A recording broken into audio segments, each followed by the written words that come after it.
Dans la dermatite atopique ou eczéma atopique, la peau est altérée. Elle manque de filagrine et de lipides, ce qui entraîne une perte insensible en eau plus importante et donc une peau déshydratée. La peau est notre protection contre l'extérieur. Or, une peau atopique est également une peau qui laisse passer des pathogènes ou des allergènes. Cela peut entraîner une inflammation, voire des surinfections.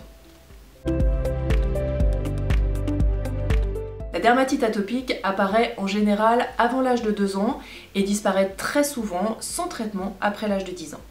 C'est une maladie inflammatoire qui évolue en alternant poussée et phase de rémission. On peut calmer les symptômes de la dermatite atopique ou espacer les poussées, mais c'est une maladie chronique, cela veut dire qu'on ne peut pas la guérir. Par contre, les enfants ne gardent, en général, pas de marque de la dermatite atopique sur leur peau en grandissant. Peau sèche, plaques rouges, démangeaisons, vésicules et croûtes sont les symptômes de la dermatite atopique. La dermatite atopique a de grosses répercussions sur la vie quotidienne.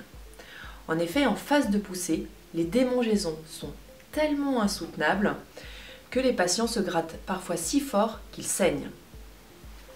Esthétiquement, les patients atteints de dermatite atopique sont souvent complexés par l'aspect de leur peau et cela peut impacter sur leur vie sociale.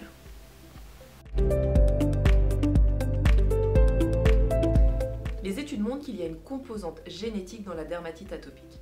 50 à 70% des patients souffrant de dermatite atopique ont un parent du premier degré, c'est-à-dire père, mère, frère ou sœur, qui en est lui-même atteint ou en a été atteint.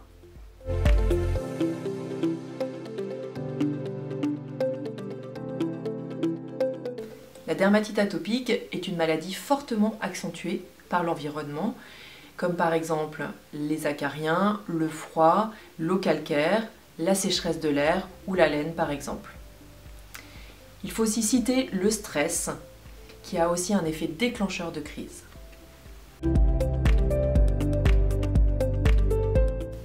Alors en effet, il faut connaître quelques bons gestes pour atténuer les symptômes de la DA. Nous conseillons par exemple de ne pas trop s'exposer au froid, d'éviter les vêtements en laine qui frottent la peau, mais également de supprimer la poussière, les acariens et les poils d'animaux. En cas de stress, il faudrait développer des techniques de relaxation. Pour traiter une dermatite atopique, il faut hydrater et nourrir la peau d'une part et calmer l'inflammation lors des poussées. L'utilisation quotidienne de soins cosmétiques émollients va permettre de restaurer la barrière cutanée et d'hydrater la peau pour plus de confort. Des dermocorticoïdes sont prescrits en utilisation locale pour calmer les poussées et traiter les lésions.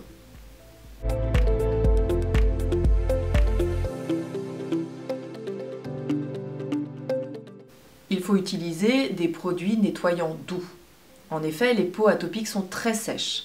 Donc pour la douche, il faut des soins d'hygiène sans savon et très doux qui protègent l'équilibre de la peau. Et surtout, il faut éviter les douches trop chaudes ou trop longues qui peuvent agresser la peau, en utilisant des soins émollients. En effet, il est primordial d'apporter une hydratation quotidienne aux peaux atopiques et de restaurer la barrière cutanée grâce à des émollients. Ces produits nourrissent et apportent des lipides qui manquent à la peau. Comme cela, ils adoucissent la peau, l'hydratent et renforcent la barrière cutanée pour qu'elle retrouve sa fonction de bouclier par rapport à l'extérieur. Les produits sans parfum doivent être privilégiés pour une tolérance optimale. L'utilisation quotidienne d'un émollient réduit la fréquence et l'intensité des poussées. Il a même été démontré que l'utilisation d'émollients prévient l'apparition de la maladie chez les bébés.